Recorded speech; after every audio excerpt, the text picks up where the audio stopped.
Welcome to the SWIKE podcast, the only podcast that shares the stuff you didn't know you needed to know about jobs, careers, and life. The SWIKE podcast, the stuff I wish I knew earlier.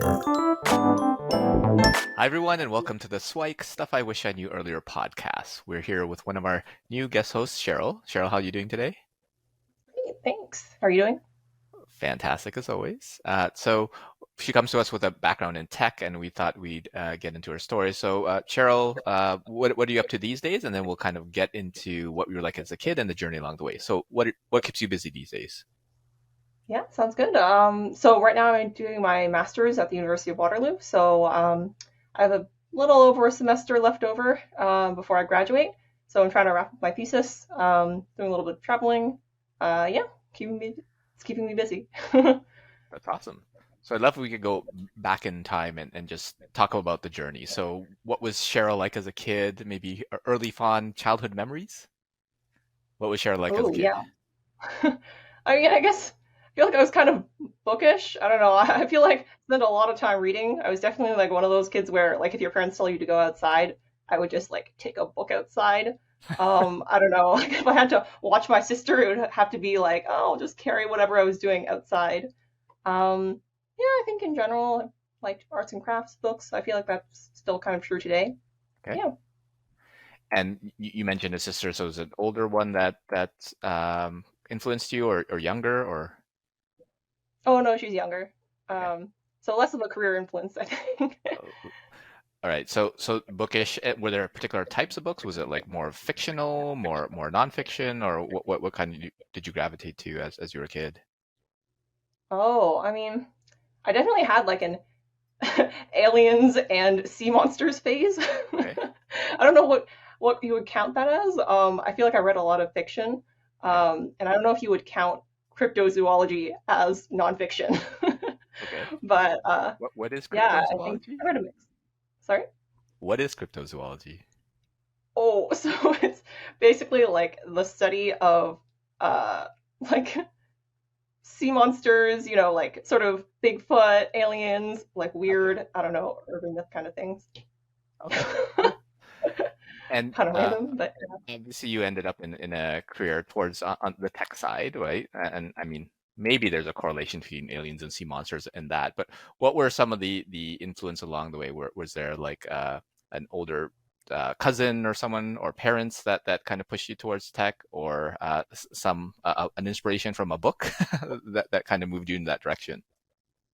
yeah, I mean, I guess I don't really have anybody else who like was in tech that I Hmm. could look up to when I was younger. Honestly, I feel like I didn't think I was gonna go into tech until like high school. Okay. So I guess the overall way it went was like in grade two, I really liked Captain Underpants books, and my teacher said that they were inappropriate for grade two students to be reading. Okay. And of course, I had to read them because they were inappropriate. Yeah. And in those books, there were like these fliporamas. They were like Hmm. basically flip book pages. So that's how I kind of got into like animation. Okay. And then when I was in high school, I tried to do like an independent study project on 3D animation. Okay. And that's when I realized that 3D animation tools were extremely difficult to use. Oh. So I tried to learn how to use Maya by myself, and it didn't go well at all. So I thought, man, somebody needs to like go back and really improve these tools. So I think that's how I kind of got into tech in general. Wow, seems like a pretty straight line there. Were there lots of other like competing priorities in terms of you were also considering a career in cryptozoology or this and that? It wasn't really like a career thing. I think that was like a very grade three interest. Sure, yeah. um, but yeah, I feel like right now, looking back on it, it feels like a straight line, but I feel like it definitely wasn't. Like I remember, like recently I was cleaning out my room and I found some grade seven career aptitude test thing that they make you take. Okay. And tech was definitely at the bottom because I think at that point I thought that tech was, installing software on your computer. Yeah, I think twists and turns. I definitely considered other careers. Like I almost went to art because I do like ceramics. It was something fun that I did in high school. Yeah. Okay. And could you walk us through maybe some of the other decisions? So, like did this 3D animation project, and you know that the tools need to get better. Was it an instant, okay, I'm going to find universities that are in tech and go down that path? Or were there any kind of other alternatives along the way that you were choosing from? Yeah, I definitely wasn't, set on computer science, even as I was applying for universities, honestly.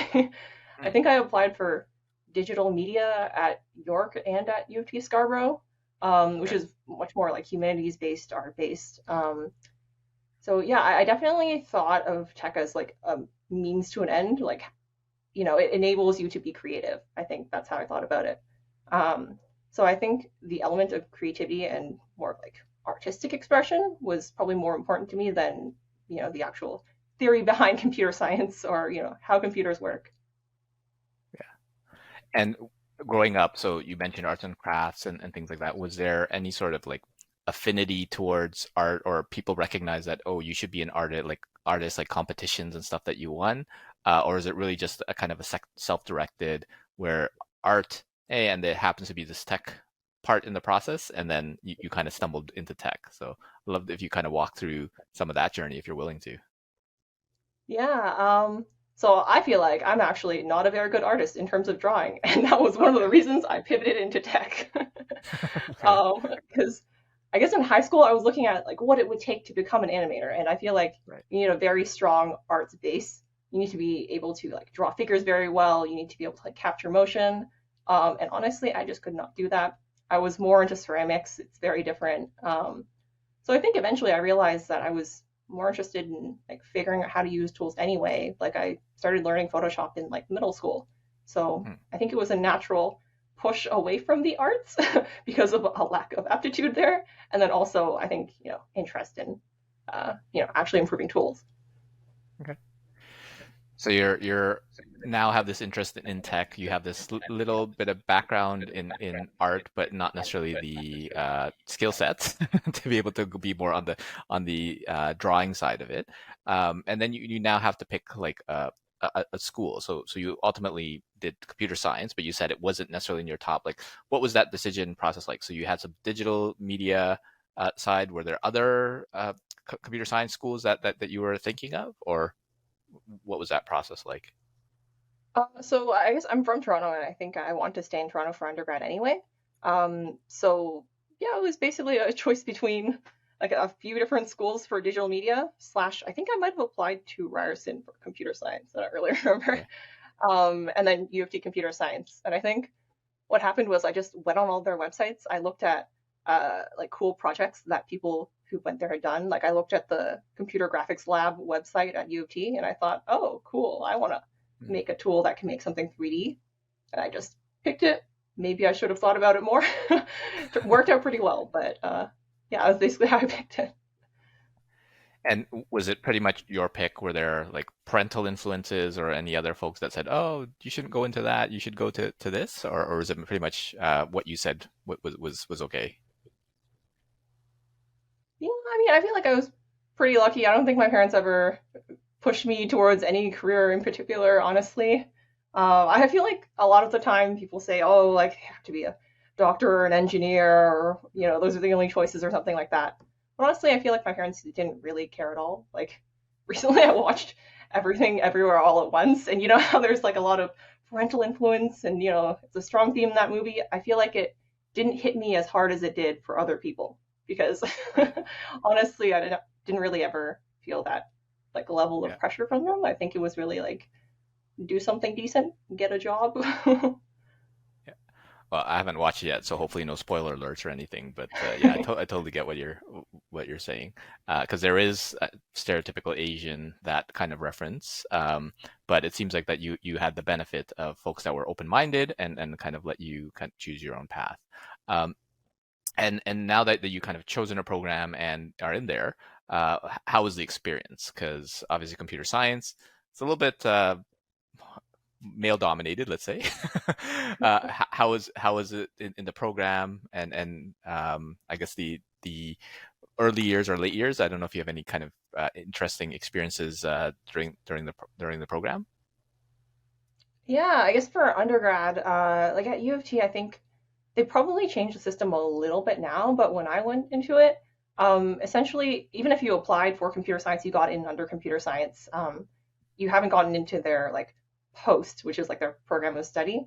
Hmm. So after first year, you basically need to meet some requirements to get into like the computer science post, so that you can essentially do the degree.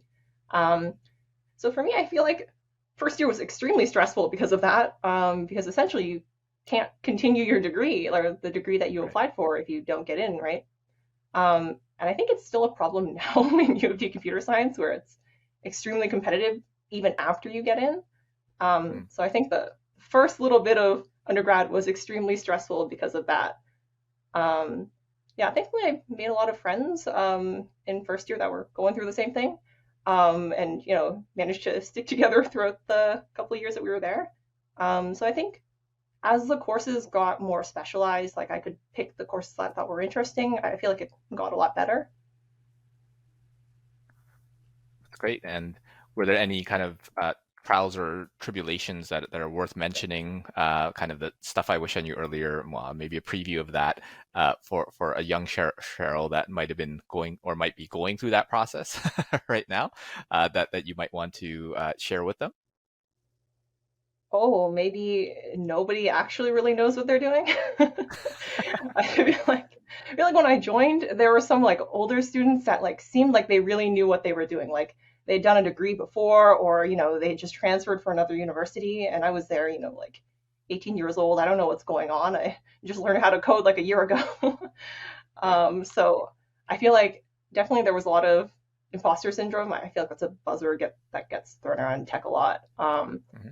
But yeah, I think as I went through my degree, I realized a lot of people that you think have it all together are also struggling to figure out what they want to do. And just seems like they're all put together because you check their LinkedIn and they've posted their highlights. Right. But really, we're all just trying to figure it out. Yeah. So being comfortable. What is it? Being comfortable being uncomfortable is an important skill to have. And so it seems like that you were able to build a good support structure around you where you had folks that kind of helped you through the process. I'm wondering if you can share a little bit about your journey into your master's, because did you always assume that you were going to go into a master's degree afterwards, or kind of graduate school, or were you thinking of the working world during that process? Because I think you did some internships in there as well, or Yeah. Oh, I feel like the internship story is like that's like a long one, actually. Maybe I should give some context for that because I feel like the sure. internships really like led me to my grad school decision. Okay. So yeah, I guess in after second year, I did my first internship at Nokia in Ottawa, and it was like a fun experience. But I was doing mostly like testing, and I think it was my first experience with working in a big company, and I think it was good to have that experience to just know what it's like to do Yeah. that. Um, and then the next summer, I started an internship at Intel, but that was actually like a year-long internship. Um, Hmm. so at U of T, they have like a professional experience year as opposed to co-op, which is a little bit more broken up. Um, Right. and for that one, I was at Intel. I was doing a lot of different things. I was doing some project management, some software engineering. Um, and I think during that time, I realized that I didn't actually enjoy the work there as much as I thought I would. Hmm.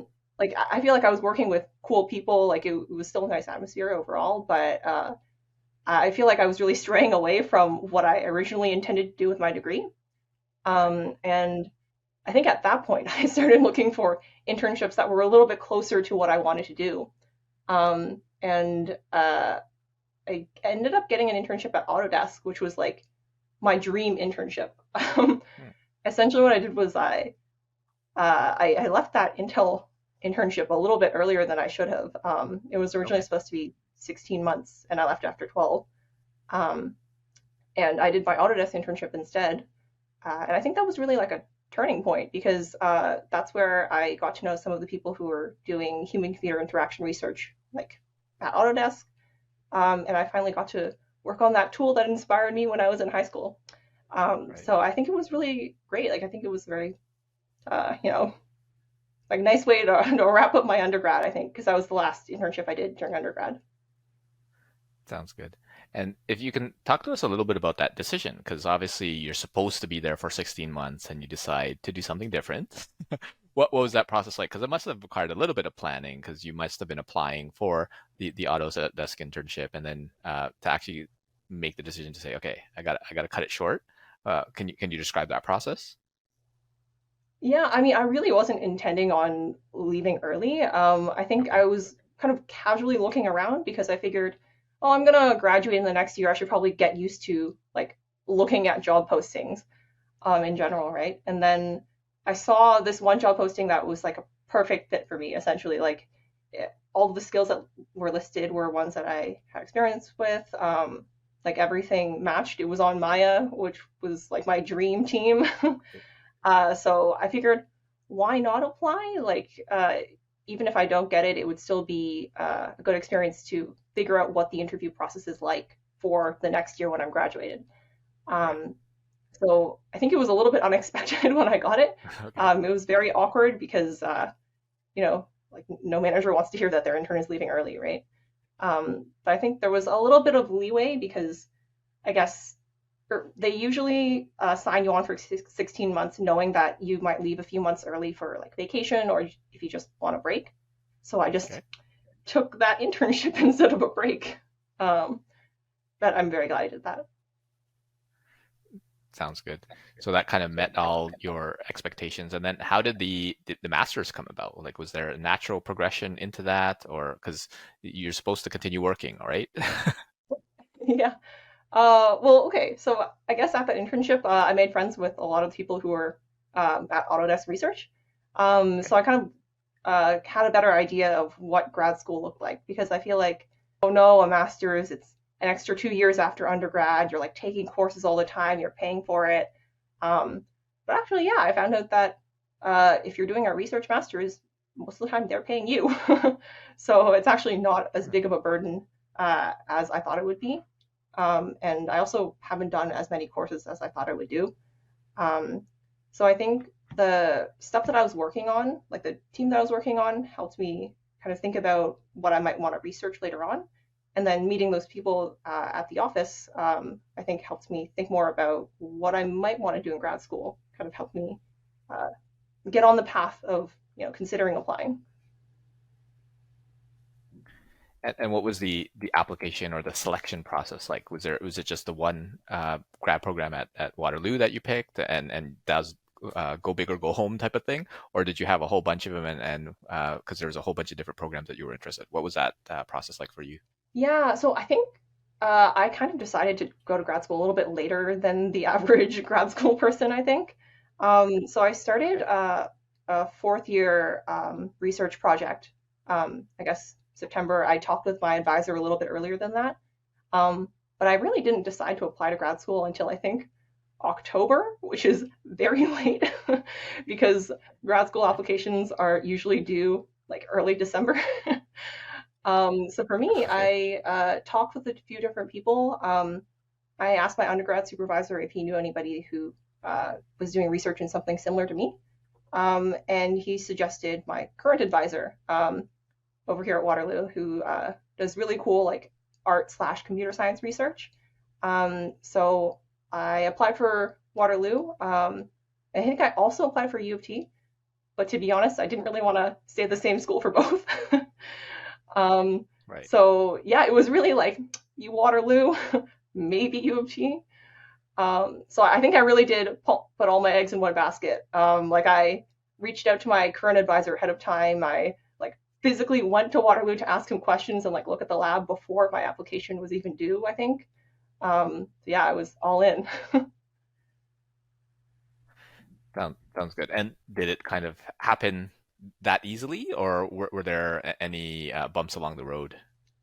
Well, I guess for me, I think it was just a good fit in general after we talked. Like when I talked with my advisor, seemed like we had good matching interests in terms of research. He was looking for a master's student, and I feel like surprisingly the grad school applications were not as stressful as I thought they would be. I think having my job applications at the same time was more stressful, because I wasn't too sure if I was going to get into that school, right? So I was interviewing for full-time jobs at the same time as grad school applications, and also like fourth year courses. So it was a lot happening at the same time. That's awesome. So you ultimately get into the master's program, and did it meet the expectations? Where was everything exactly as you'd hoped to dream for, based on kind of the prior planning? I feel like my grad school experience has been super unexpected on a lot of levels, I think. Um, so obviously, when I got in, I didn't think that COVID was going to be a thing. So I really thought I was going to be Sure. moving out to Waterloo in a couple months. But also, I think along the way, I've done 3 internships during my master's, which is something that I did not expect at all. Hmm. I was expecting to only do research and just look for a job when I graduated. Um, so I think I got comfortable with not knowing what's going to happen during grad school. And for those internships, are they built into your current I mean, the current master's program, or was that something different that you did that most people don't do? So yeah, I guess Waterloo is famous for its co-op program, but I was in a thesis-based master's. Yeah. So there's no co-op built into it at all.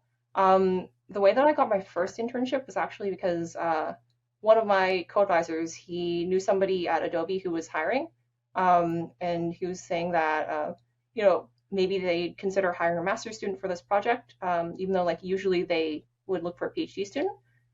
So I applied, I got it, and I did a virtual internship in 2021. Um, and then the other two, I think, really were from me hopping on the bandwagon of people applying for things because it was, internship season. I saw everybody else applying for something, and I thought, oh no, I'm so used to applying for things. Maybe I should do it just to, get myself ready for the inevitable full-time job search. So I ended up getting Right. an internship at Roblox, and an internship at Meta, but Meta asked me if I could move it to the fall instead. So it worked out. I didn't have to pick between the two of them. So yeah, that's how I ended up doing 8 months of internships last year. That's awesome. And then it was a discussion with the folks running the master's program to say, hey, is this okay? Because if it's not expected, I guess they have to do a bunch of stuff in order to make sure that it's good with the program. Yeah, so I guess I'm lucky because I'm a domestic student. I think for international students, you run into issues with, I guess, your visa running out or timing issues.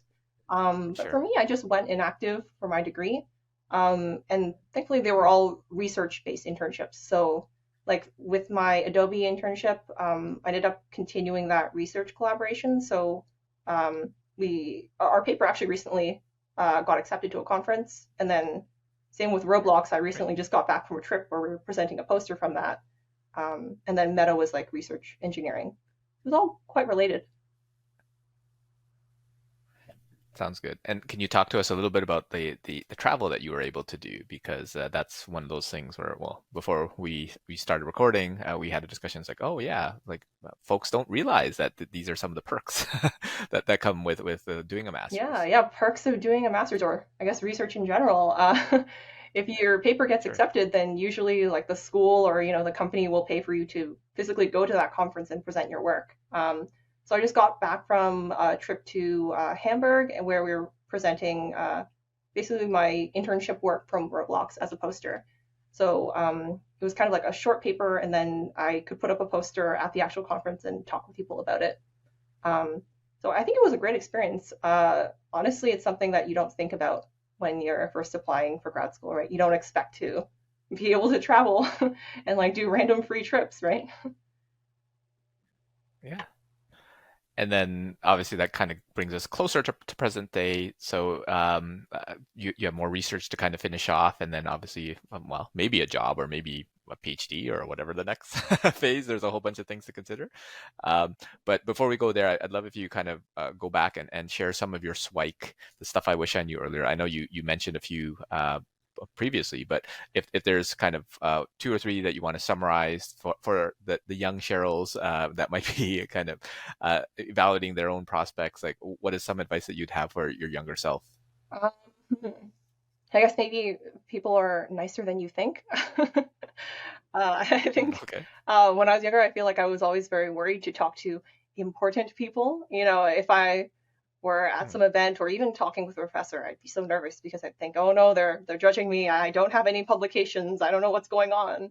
Um, I feel like most of the people that I've talked to, even if they're, pioneers of whatever technique or some legend in the field, they're actually very nice and very willing to talk with students who are just starting out, because really they can empathize with you, right? Like they remember what it was like to be kind of confused and in undergrad, and they're really happy to chat. And there's really no need to be that nervous when you're chatting with them.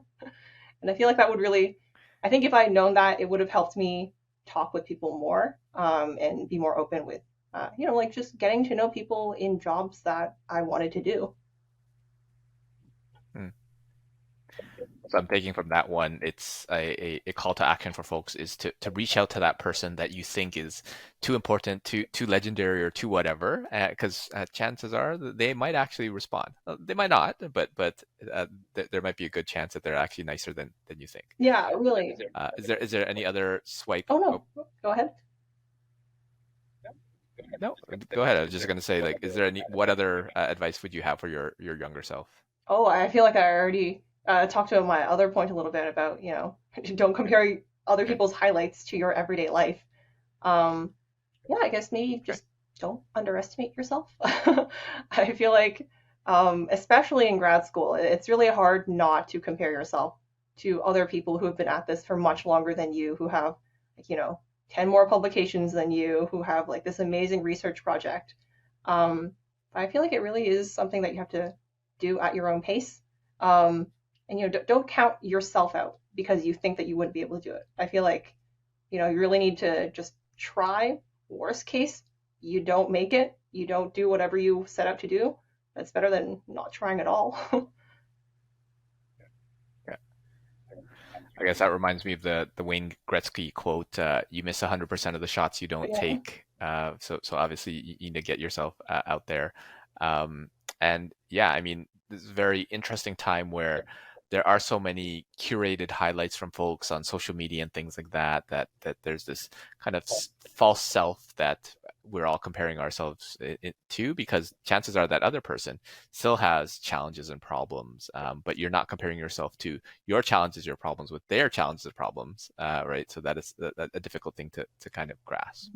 Um, yeah, I'd love if you shared a little bit more about kind of future aspirations, because you have a little bit more to go in terms of your research, and what can folks look forward to hearing from you in the future, and if folks are willing and interested in reaching out, where could they find you? Yeah. Just in terms of future plans, I'm traveling again at the end of the month. I'm going to Victoria for a different conference, because that Adobe paper got into a conference. So I'm super excited for that because Okay. it's going to be my first in-person full paper talk. Um, so I think it's going to be Okay. really great. And then when I come back, I really need to grind and actually finish my thesis project that has been going on for a long time now because I keep on taking breaks. Um, yeah, I'm Okay. really looking forward to it though because I can go back into the lab now. There aren't as many restrictions as before. I think at the beginning of my degree, it was just sitting at home by myself doing my work. Um, but I think now it's really nice. We have a good lab culture. We're meeting up with other people.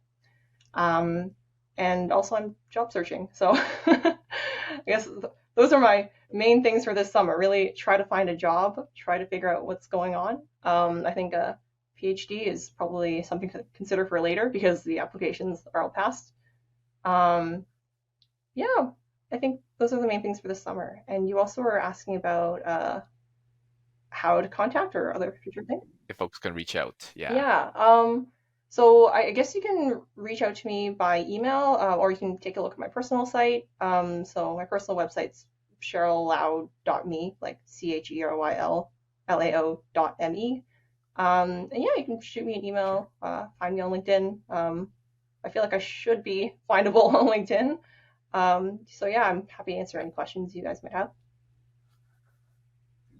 Sounds good, and we'll be sure to link all of that information into the show notes. And if folks want to go down that master's route, seems like one of the key things I took from this is like, oh, it's actually not as involved in terms of monetarily and resources. Obviously, it takes time to do it, but there should be different considerations in the process. So, and lots of great feedback in terms of people are nicer than you think, and make sure not to compare yourself to other people's highlights. So I think that's really amazing. And thanks, Cheryl, so much for sharing your SWIKE and your journey. And hopefully we'll have you back for a future episode. Yeah, sounds good. Thanks so much for having me on here. It was a lot of fun chatting. Thanks, Cheryl. Thanks for joining us on the SWIKE Stuff I Wish I Knew Earlier, the podcast. If you like the podcast, please subscribe on iTunes, Stitcher, or wherever you found this podcast. And if you can give us a review, that would be very appreciated. Feel free to contact me on LinkedIn at Lukidanu, Lukidanu, and the same on most social media platforms. And I look forward to hearing from you. Thanks. Bye.